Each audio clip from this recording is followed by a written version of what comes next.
ইয়েমেনের রাস ইসা তেল বন্দরে শুক্রবার ভোরে মার্কিন বিমান হামলায় ৩৮ জনের মৃত্যু হয়েছে, আহত হয়েছেন আরও ৮০ জন।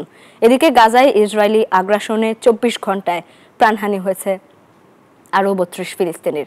আগামী সোমবারের মধ্যে গাজায় খাদ্য মজুদ শেষ হয়ে যেতে পারে বলে আশঙ্কা করেছে জাতিসংঘের বিশ্ব খাদ্য কর্মসূচি। বান্ডেল থাকলে প্রতি সেনমানিতে টাকা বাঁচবে। বিকাশ সেনমানি বান্ডেল কিনে জিতুন প্রতি লেনদেনে।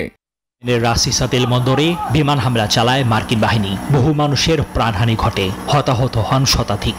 এটি দেশটিতে চালানো ভয়াবহ মার্কিন হামলাগুলোর মধ্যে একটি বলে আশঙ্কা করা হচ্ছে। ইয়েমেনের বিদ্রোহী হুথি যোদ্ধাদের জ্বালানির উৎস বন্ধ করতেই এই হামলা চালানো হচ্ছে বলে দাবি করেছে মার্কিন সেনাবাহিনী। গাজা উপত্যকাতেও ইসরায়েলি আগ্রাসন চলছেই, প্রতিদিনই বাড়ছে প্রাণহানির সংখ্যা। আগামী সোমবারের মধ্যে গাজায় খাদ্য মজুদ শেষ হয়ে যেতে পারে বলে সতর্কবার্তা দিয়েছে জাতিসংঘের বিশ্ব খাদ্য কর্মসূচি। চলমান অবরোধ ও খাদ্য সংকটের মধ্যেও বেঁচে থাকার সংগ্রাম করছে গাজাবাসী। এরই মধ্যে গাজায় হামাসের প্রধান খলিল আল হায়া বৃহস্পতিবার জানিয়েছেন, একটি যুদ্ধবিরতি চুক্তির আওতায় সমস্ত বন্দীদের মুক্তি দিতে প্রস্তুত তারা, যার ফলে যুদ্ধের অবসান ঘটবে এবং ছিটমহল থেকে ইসরায়েলি সেনা প্রত্যাহার করা হবে।